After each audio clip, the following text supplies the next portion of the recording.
Hey everybody, welcome back to Tim Travels. It's Terry, your host.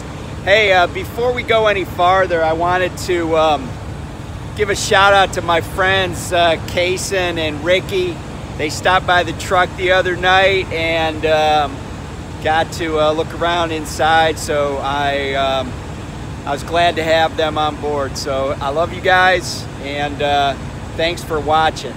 So I'm still here in Georgia. Now, I wanted to tell you, Georgia is interesting to me because, I think I've told you this before. Georgia is the largest state in land area east of the Mississippi. But as you know, Georgia is the peach state. And what's interesting about the fact that they're the peach state is that they actually have a county called Peach County. And I was like, I wonder how many other states have a county named after their nickname. So I started thinking about it, because Pennsylvania's the Keystone State, but there's no Keystone County. New Hampshire's the Granite State, but they don't have any Granite County. Texas is the Lone Star State, but they don't have a county called Lone Star County. But I was curious about Montana. Now, Montana is interesting because they have two nicknames. The one that most people know is Big Sky Country, or the Big Sky State. But the other, like their secondary nickname, is the Treasure State. And it turns out that they have a Treasure County. So they kind of fit that bill. They also have a Granite County, by the way, even though New Hampshire doesn't. But anyway, I thought that was interesting. And Peach County is actually down, if you head down to 75 to Florida, you'll go through Peach County. It's almost like right in the middle of the state. So anyway, that's a little bit about counties and nicknames and stuff. So if you watch the channel, you know I hit a deer, I don't know, 2-3 weeks ago now. And I wanted to kind of show you something that might answer the question that I posed in the title of this video, and the question is a deer guard worth it? Now let me preface this by saying I don't really know what these deer guards cost, but at Prime pretty much every truck has a deer guard.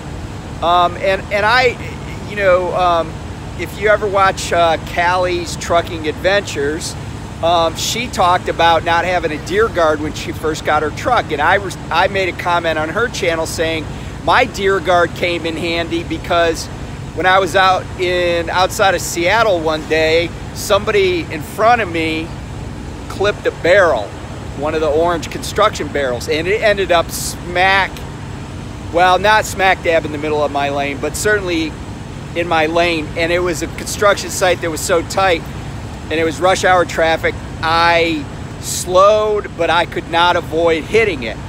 And so when I came up to it, I got my truck as far left as I could, and when I hit it, it just went off the deer guard and blasted off into the construction area, and that was that. Nobody got hurt or anything. And it really didn't damage my truck or anything, and so that was cool. But so then I hit this deer in Pennsylvania, and I showed you the damage to it. But here's what I didn't notice at first, and I'm going to show you. This right now. Okay, so here's my deer guard. This is the right-hand side of the deer guard, and I want you to take a look at this. And you can see there's this much space. Now, when I come over here to the left side where I hit the deer, look at this. This thing is significantly closer to this bumper. And I don't think it was like that when I bought it. Look how much space is here.